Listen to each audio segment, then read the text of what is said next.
¿Por qué salud?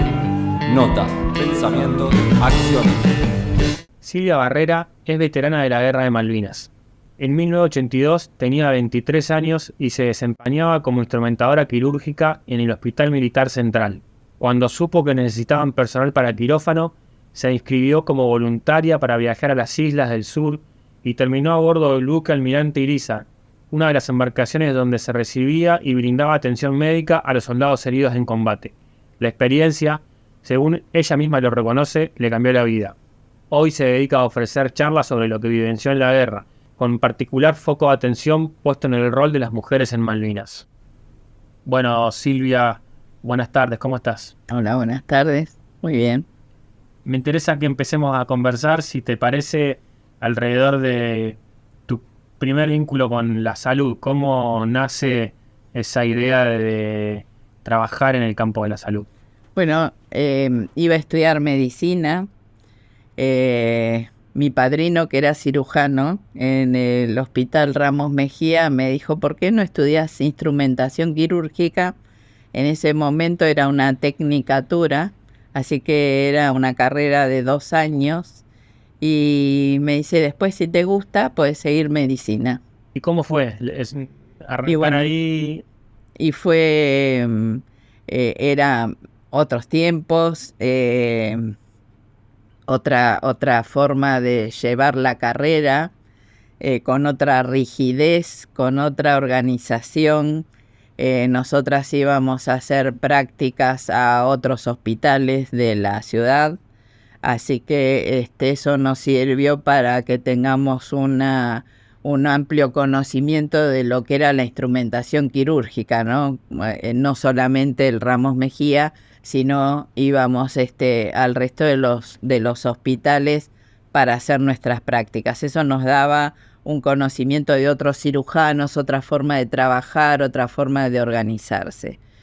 Y cuando me recibí, ingresé al Hospital Militar Central a trabajar. Tenía 20 años cuando ingresé y bueno, acomodarse a lo que es un hospital militar con la rigidez del mando, también acomodarse a otras técnicas, a otros cirujanos, y bueno, y eso hizo que cuando nuestros soldados recuperaron las islas, ya hacía 2 años que trabajaba en el hospital. Antes de pasar directamente a lo de las islas, vos decías otra rigidez. Uno tiene, yo soy generalista de especialidad, médico generalista, entonces no trabajo en un quirófano y podemos tener una idea quizá prejuiciosa o no, quiero que vos me lo comentes al respecto de la disciplina o el verticalismo que existe en algunos de esos ámbitos de trabajo o que existía antes, por eso por la época que vos me decís, capaz nos podés contar, pero además en un ambiente militar también, ¿no? Como donde todavía Claro. eso se refuerza. ¿Cómo era? ¿Eso era así? ¿Cómo era ser mujer Bueno, en ese momento, trabajando en un quirófano? Con los años comprendí que mi padrino muy machista, porque como él, siendo cirujano, no quiso que yo estudiara medicina, primero me tentó con instrumentación quirúrgica. O sea, la instrumentación es una carrera, a pesar de que ahora hay hombres instrumentadores, que es práctica, es muy femenina. Es muy femenina la carrera. ¿Vos decís que hubo algo de tu tío ahí que dijo, para las mujeres, sí, esto? Sí. Y bueno, y el hospital militar también, una rigidez, justo cuando yo estudié era la época de los grandes cirujanos, o sea, nosotros le instrumentamos a Trigo, a Olaciregui, a Favaloro le instrumenté. Entonces fue la época de los grandes cirujanos y ellos eran unos divos, ¿no? Y eso se sentía en el quirófano, nosotras muy jovencitas. Así que ya teníamos nuestro entrenamiento en cuanto a ir a Malvinas, ¿no? Y encontrarnos en ese medio tan rígido. Aparece la noticia de la guerra. ¿Cómo es ese momento? Contanos qué te lleva a tomar la decisión de ofrecerte para viajar. Bueno, el 2 de abril, cuando nuestras tropas recuperan las islas, todos fuimos al hospital y todos nos ofrecimos como voluntarios para ir. Cuando, con el fervor de esos días, ¿no? De las marchas y todos a favor de la recuperación de las islas, por parte del pueblo argentino en completo. Cuando nos ofrecemos como voluntarios, la orden fue, va a ir solamente el personal militar. Y el personal militar del ejército eran todos hombres. No o sea, mujeres. Las mujeres no teníamos ni expectativas de ir a Malvinas. Con el correr de los días, el hospital se organizó tal cual ahora durante la pandemia, se paró por completo, se operaba nada más que lo oncológico, lo traumatológico, todo lo que es obstetricia, pediatría y todo lo que no era urgencia no se atendía.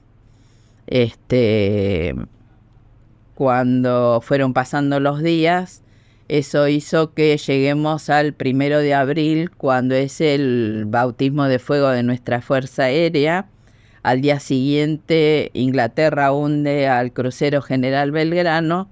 Ahí empiezan los combates, propiamente dicho, con los bombardeos continuos de Inglaterra sobre nuestras tropas que estaban en Puerto Argentino y en toda Malvinas. Cuando empieza a ocurrir eso, se había montado en una colonia de vacaciones que estaba abandonada, el Hospital de Puerto Argentino. En realidad nosotros le decimos así, pero se llamaba CIM, Centro Interfuerzas Médico Malvinas. Ahí había médicos, médicos bioquímicos, farmacéuticos de las 3 Fuerzas Armadas. Y era el hospital donde nosotras íbamos destinadas ahí. ¿Por qué nosotras solas? Porque había enfermeros y había médicos de las 3 fuerzas, lo que no había era instrumentadoras. En 1982 solamente podíamos estudiar instrumentación quirúrgica las mujeres. Los hombres vienen recién a partir de los años 85 más o menos. Entonces, al necesitar los cirujanos instrumentadoras quirúrgicas, no les quedó otro remedio que pedir como voluntarias quién quería ir. Y vos decís nosotras, eran un grupo más o menos de... Nosotras éramos 35 más o menos en el hospital entre todos los turnos. Se nos reunió a todas, quién quería ir a Malvinas, y ahí ellos habían pedido 10 instrumentadoras. Y solamente nos ofrecimos nosotras 5. Cuando vieron que no se ofrecía nadie más, se mandó el aviso al Hospital Militar de Campo de Mayo y ahí se ofrece una sola de las chicas.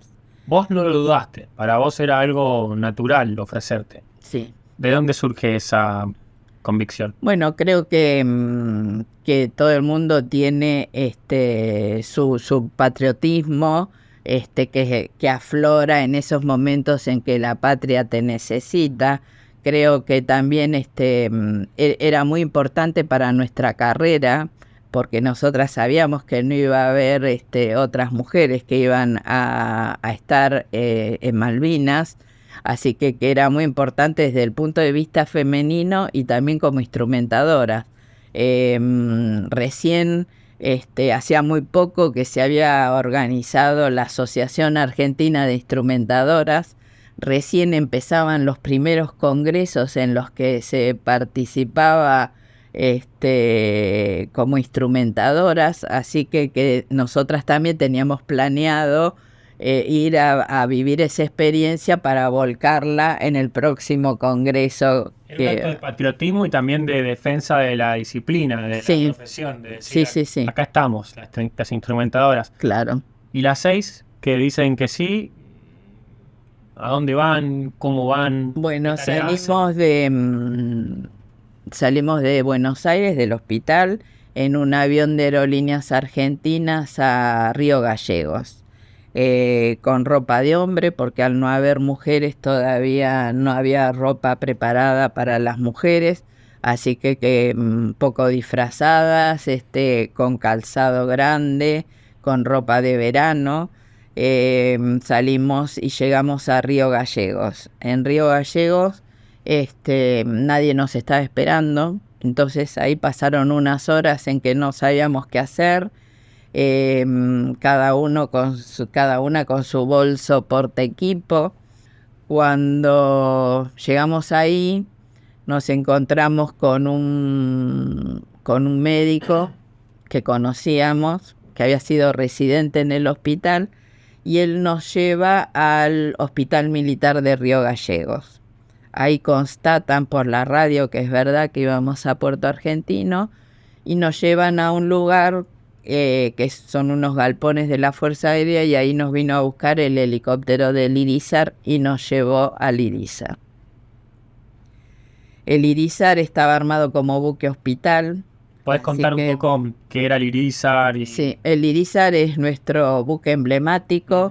Es un rompehielos, hace la campaña antártica, o sea que durante el verano va a nuestras bases a llevar mercaderías y hacer el intercambio de personal que va a pasar todo el invierno en nuestras bases.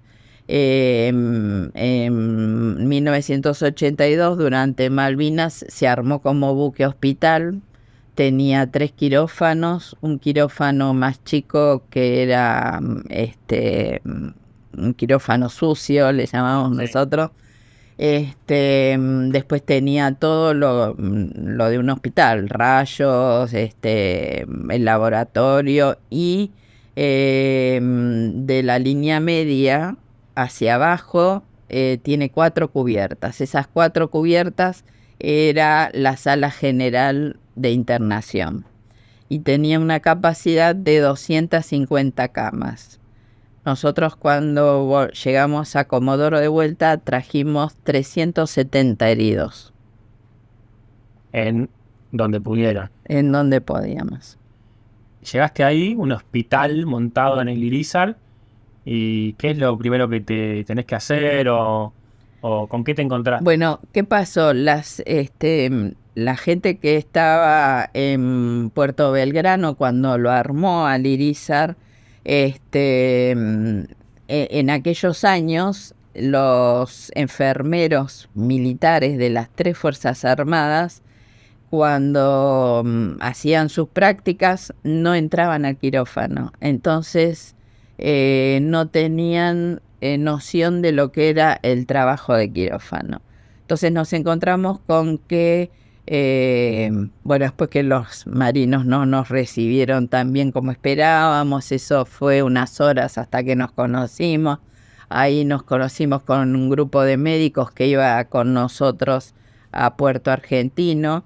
Y entonces ahí, al empezar a conocernos todo el personal de sanidad, nos llevaron a conocer los quirófanos y nos dimos cuenta que no los tenían organizados. Entonces esa primer noche nos dedicamos a organizarles los quirófanos, pues nosotras íbamos a bajar. Así que nos pidieron que le dejemos los quirófanos organizados. Ellos traían las cajas de instrumental con el instrumental todo mezclado. Así que hubo que armar las cajas de acuerdo a la especialidad con el instrumental que corresponde.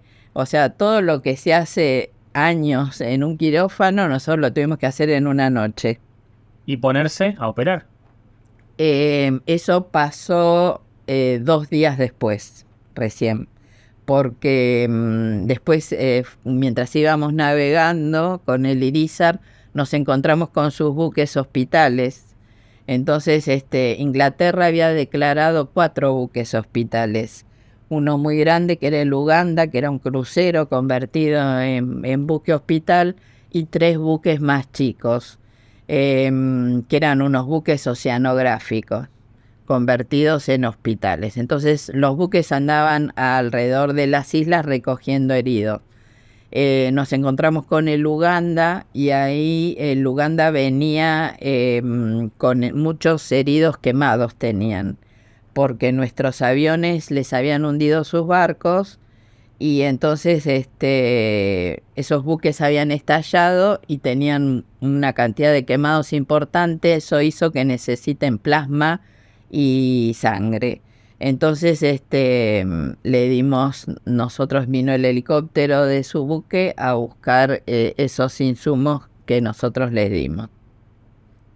Contá un poco mejor esto. O sea, hay como un código. Vos estás en guerra, pero hay un código de salud, de sanidad entre los que equipos es de la sanidad, colaboración, que es nos ayudamos. sí, sin importar la rivalidad de los que están peleando. Y a 5 kilómetros para allá se están matando a los soldados. Sí.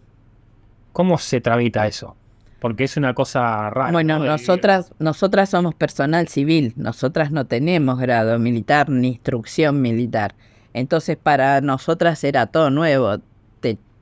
Te chocaba dar la sangre de nuestros soldados, pero también comprendíamos que somos sanidad. Así que ese intercambio se produjo sin ningún problema. Seguimos navegando, nos encontramos con otro de sus buques y ese buque lo que necesitaba era sutura, sobre todo sutura muy finita para poder hacer los injertos. Entonces también le dimos suturas que nosotros llevábamos. Seguimos navegando y cuando llegamos a Puerto Argentino, ahí llegamos casi al anochecer, así que ya vivimos nuestro primer bombardeo a la media hora de llegar.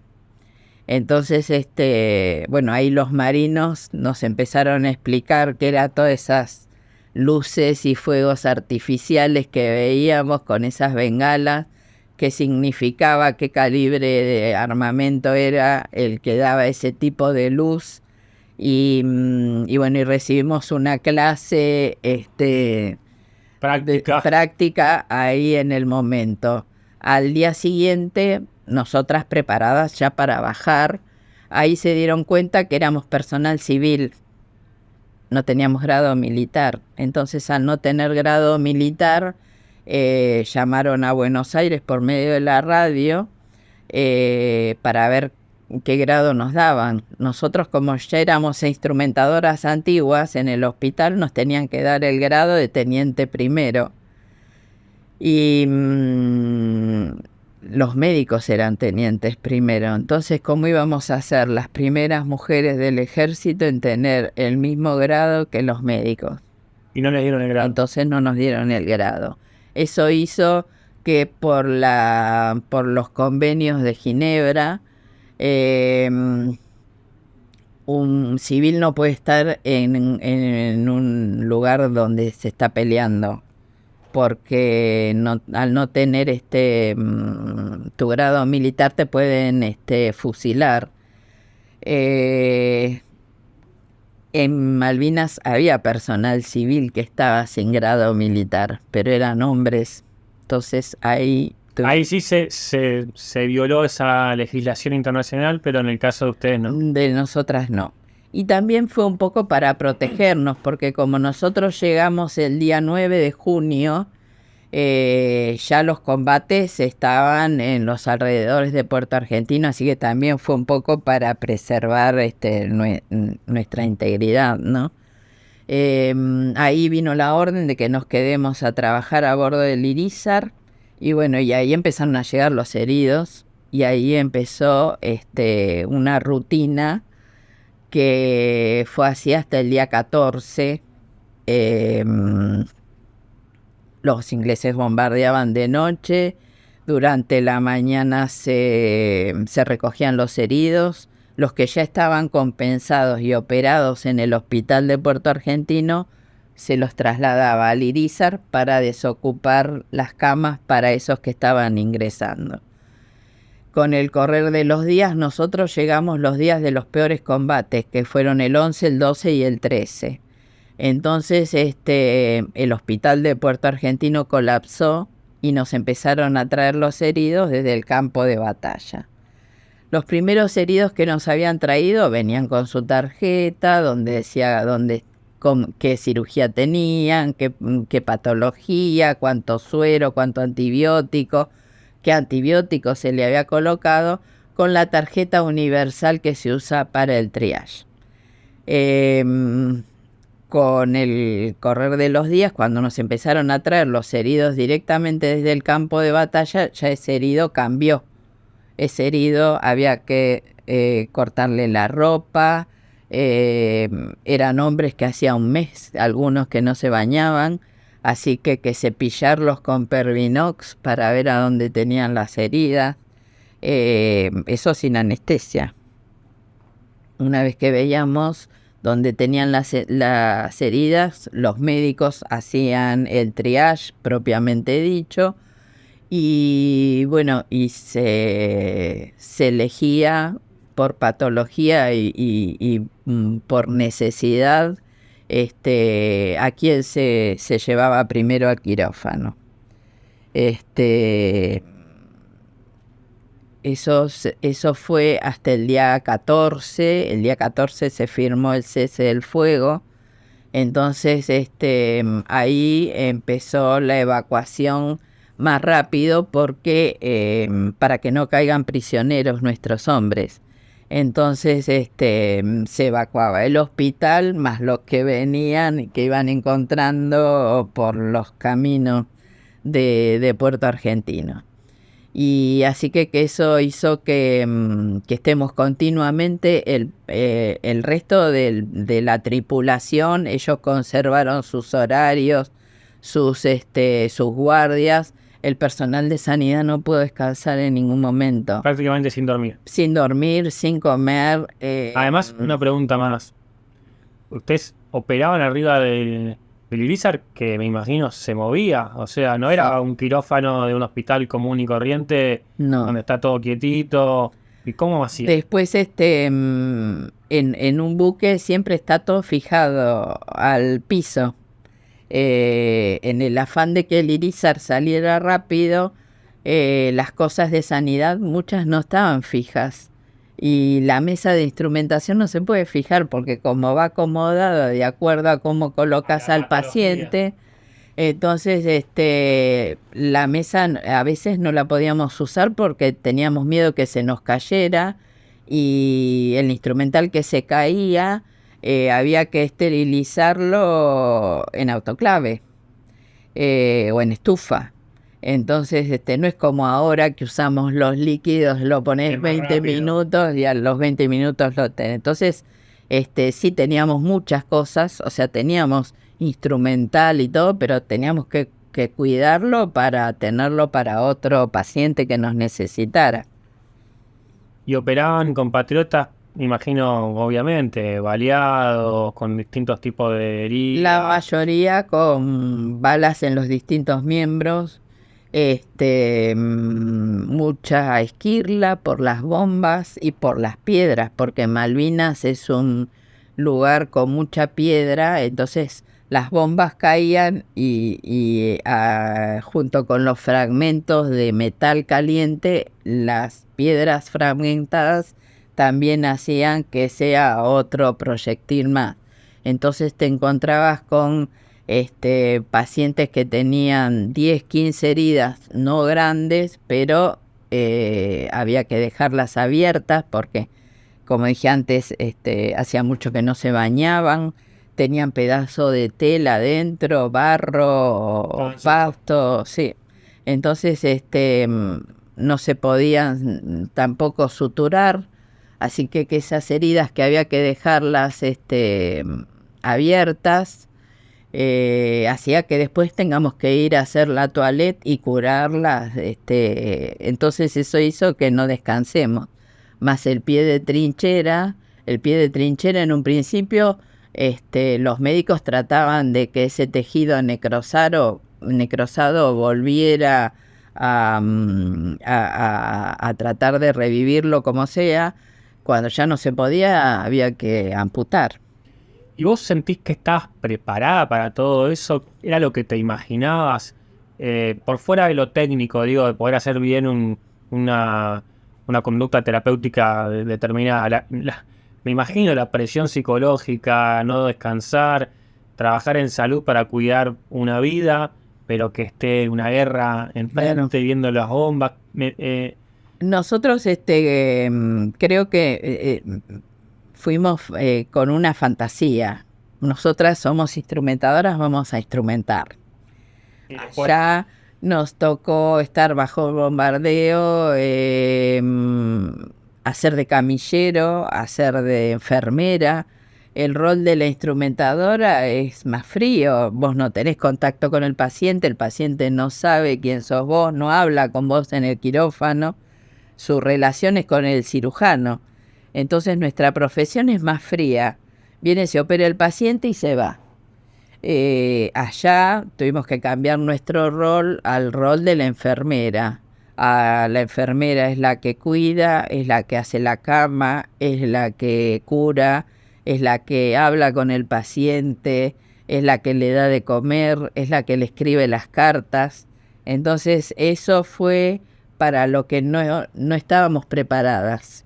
Salvando todas las distancias del caso, yo, a ver si vos coincidís, veo algunos paralelismos con los que nos tocó a algunos en la pandemia, que es una situación límite en donde tenés que hacer cosas en el campo de la salud que no sabías hacer, que nunca pensaste que ibas a hacer, que incluso tu propia disciplina no te preparó para eso, y de repente ahí cuando los problemas están tan a la vista, las disciplinas se desdibujan y hay que resolver problemas. Claro, estás en la emergencia, así que hay que solucionarlo como sea. ¿Crees que eso impactó de forma positiva?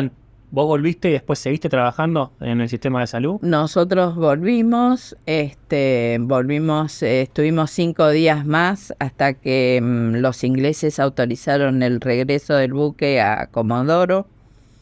Y a los 2 días ya estábamos trabajando de vuelta en el hospital. El ir a Malvinas, el aprender a solucionar las cosas del quirófano con lo que tenés a mano, eso hizo que nos convirtamos en instrumentadoras muy requeridas. Eso también trajo celos con el resto de las instrumentadoras, con las enfermeras jefas del quirófano, y eso fue haciendo que a lo largo de los años algunas renunciaron, otras nos quedamos en el hospital, pero nos fuimos del quirófano. Y estudiamos, algunas se fueron a turnos más tranquilos, como es la noche, el sábado y domingo y feriado. Y yo, por ejemplo, me fui a un consultorio que fui de encargada, instrumentaba las cirugías de urología, por ejemplo, que fue mi primer consultorio, y el resto de los días hacía el trabajo administrativo. Con el tiempo empecé a estudiar más la parte administrativa y eso me hizo que dejé de instrumentar y me dediqué a todo lo que es gestión hospitalaria, calidad de gestión de la calidad, control de gestión, administración hospitalaria. Y bueno, y eso hizo que me dedicara más a la parte administrativa. Entre todos estos cursos que hice el curso de ceremonial y protocolo y eso me gustó. Y bueno, y ahora me encargo del ceremonial del hospital. Hay mucho para charlar al respecto de todo lo que acabas de decir, pero vamos a intentar acotar un poco. Vos decías, volvimos y hubo celos, volvimos y hubo competencia. No hubo un reconocimiento a la tarea de ustedes. No es que volvieron y se sintieron aún perdiendo la guerra, ¿no? Pero con la valentía de haber ido, el reconocimiento de sus compañeras, de la sociedad en general. ¿Cómo fue volver de Malvinas? Imagínate que los soldados que volvieron no se sintieron reconocidos porque nosotros en realidad éramos la cara de la derrota, así que los primeros años nos sentimos todos invisibilizados. En el caso de nosotras, el doble que los hombres. Con respecto al reconocimiento, el reconocimiento siempre vino por parte de cada una de las fuerzas. O sea, el ejército siempre nos reconoció a nosotros. Al año siguiente de volver ya nosotros teníamos nuestra primer medalla, nuestro primer diploma, y eso fue durante todos los años. Lo que pasa que en el hospital se hizo difícil. en el lugar de trabajo cotidiano. Exacto. ¿Y la familia? ¿Qué decía? La familia siempre acompañando. Acompañando. Nosotras nos casamos, tuvimos hijos, tenemos nietos. Siempre la familia acompañando para poder seguir malvinizando como hoy. ¿Qué sería seguir malvinizando? Si lo podés decir de un costado de trabajadora de la salud. Y es mantener nuestro rol de las mujeres es el doble que el de los hombres, porque es mantener Malvinas vigente, ir por los colegios para que eso pase. En el caso de nosotras que somos personal de salud, ir a los hospitales para acrecentar lo que es el ingreso tanto en instrumentación como en enfermería con la escasez de enfermeras que tenemos.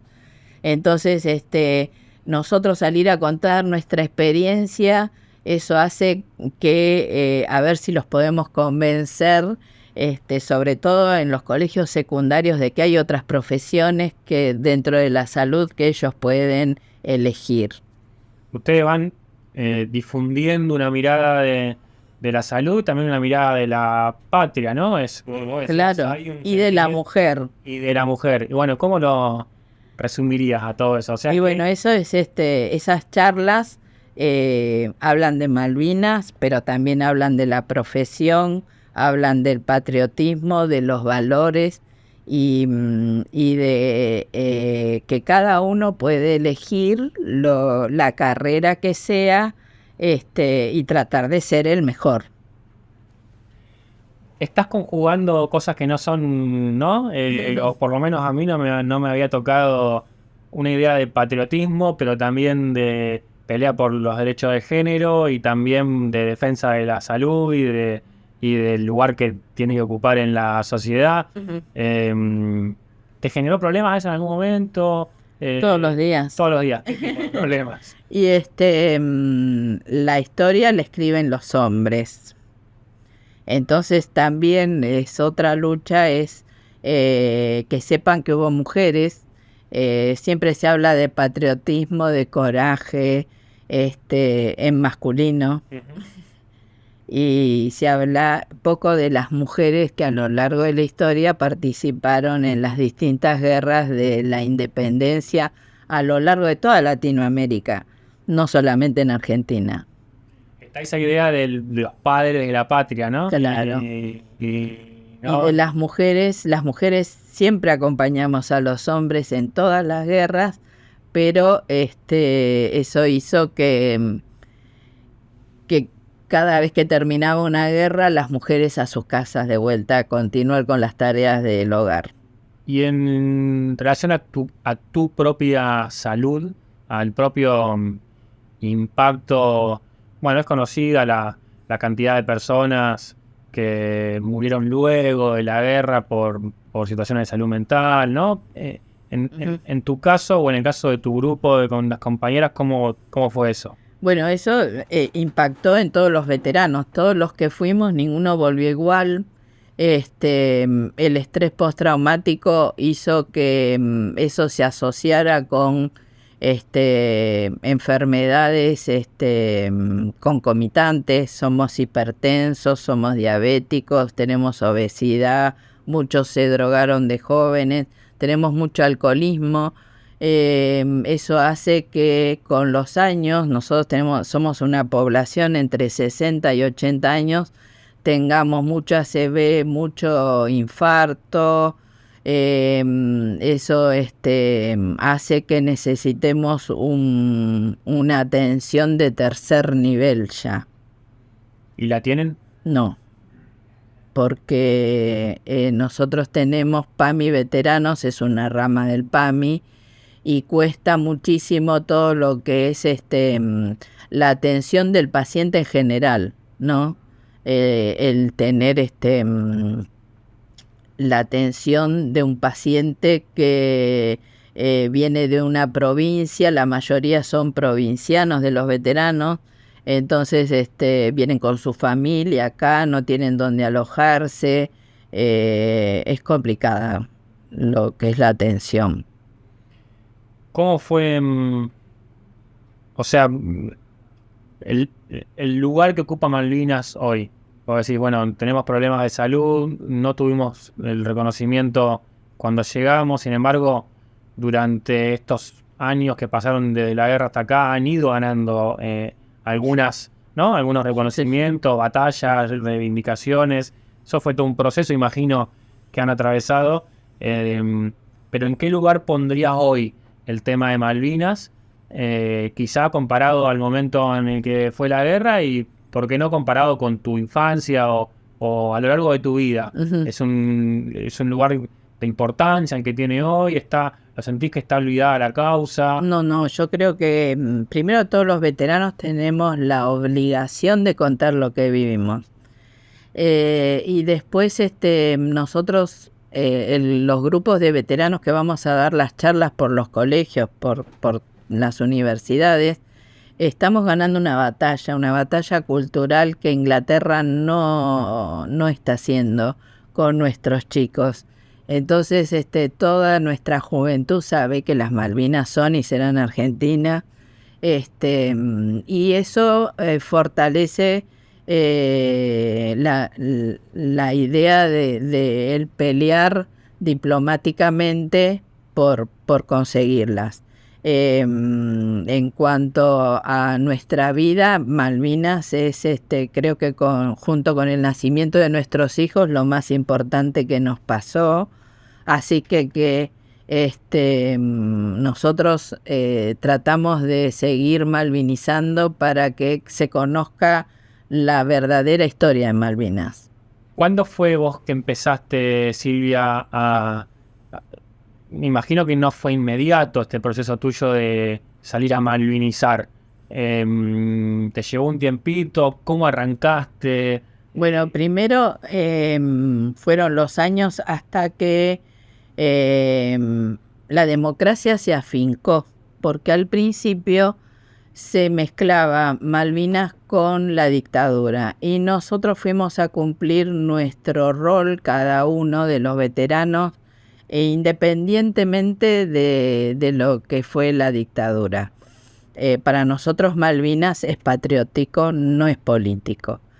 En el caso de nosotras, vos pensás que nosotras cuando volvimos nos fuimos casando y como teniendo hijos, y eso hace que como buenas mujeres nos ocupemos primero de la casa y de nuestros hijos. Una vez que nuestros hijos fueron más grandes y ya pudimos ocuparnos de esto que es malvinizar.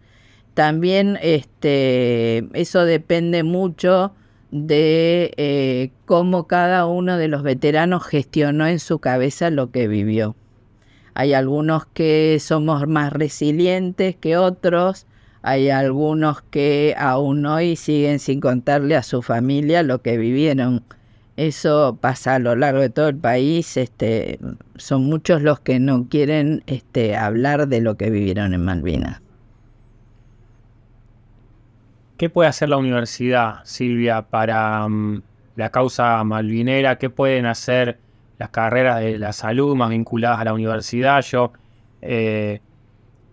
me permito una opinión. La Universidad de La Plata es una universidad que se considera malvinera. Su jefe de gabinete es un excombatiente.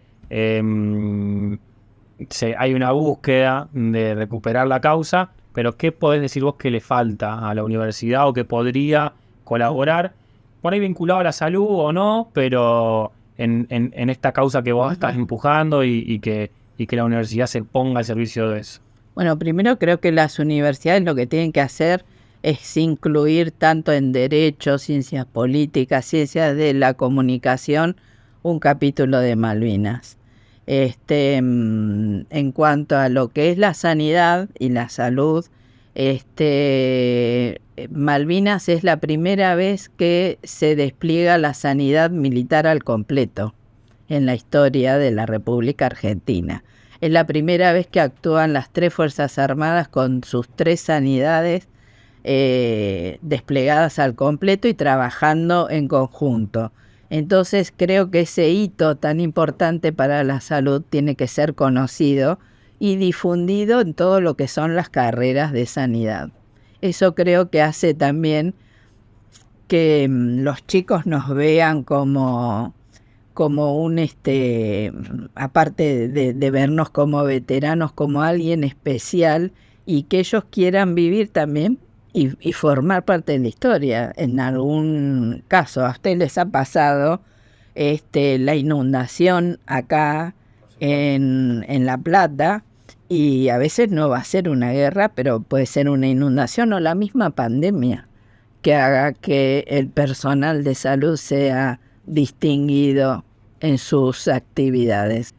Silvia, muchas gracias por venir y muchas gracias por tu causa malvinera que nos enorgullece y te esperamos siempre que quieras volver. Bueno, gracias por la invitación.